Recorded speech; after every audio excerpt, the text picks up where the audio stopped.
Hey folks, in this video I'm going to introduce you Nodemon package, how to install it and how to use Nodemon package in our Node.js. So without further wasting any time, let's start. So in previous videos we have covered how to use package.json file, how to install dependencies in our Node application, and in this video we are going to cover Nodemon package. So let's understand why we need Nodemon package. So if you have noticed in our previous videos, we have to manually run this file, let's say node in server.js, and every time we have to run again this, we have to type nodes and server.js, then again let's say cls. So if you want to continuously track our application changes and restart the server automatically, we need nodemon package. So this is nodemon package. Let's install this. This is the command npm install -g. It stands for globally. So whenever we install this package globally, so we can use it in any application. It's not specific for any one application. We can use in multiple applications. With the use of this G, we can install globally. So let's copy, paste and press enter.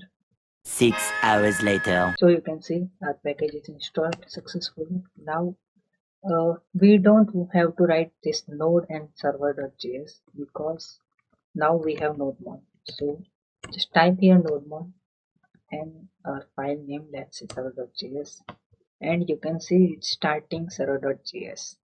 Now look at carefully.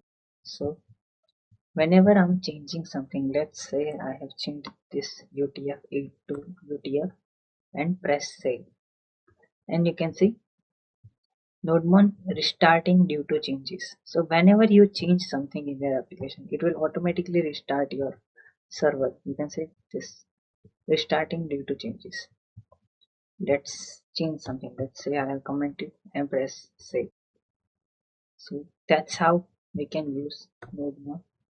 Let's look at it with an example. So let's say I have file index.js. Let's print here console log hello world, and let's run it with use of nodemon. So let's say nodemon and my file name is index.js, press enter, and you can see hello world. Let's change something, let's say hello and press save, and you can see hello.